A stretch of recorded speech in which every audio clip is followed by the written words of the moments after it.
Good morning. Okay, so today my improv goal is to share a few games that are good for K to second grade and also like third to fifth or above. We're going to focus on listening games today, and it's going to include listening with our bodies, our minds, and our ears.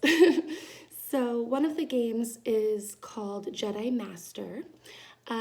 Sometimes it's called Samurai, which some of the kids I work with, it can kind of spice up with both, but it's very silly and it actually works with a lot of different ages.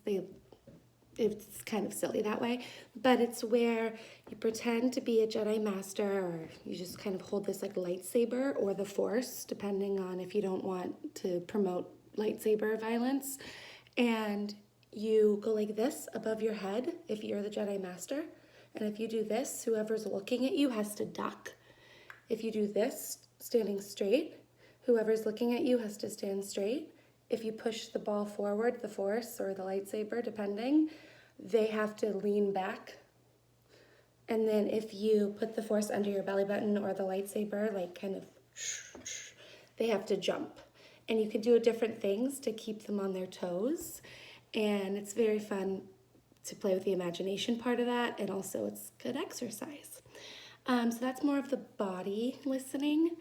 And for the mind listening, I thought it would be fun to share the game One Word Story or One Sentence Story. It's super easy. It's just where you start a story like once, and then they have to say upon or anything they want, a time, and you just keep going with one word at a time to tell a full story.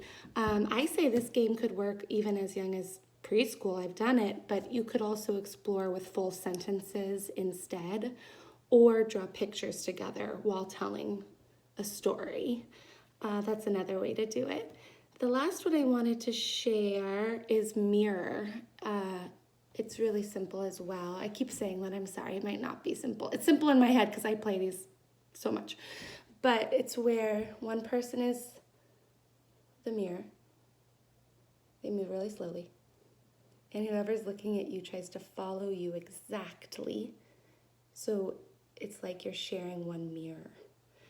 And it's fun if you do have a third person for them to guess who's the one moving and who's the one following.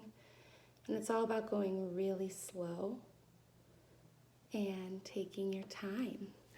Have a beautiful Tuesday. I'm gonna start saying the days of the week that I film these, so you could even map it out where you play them the different days of the week.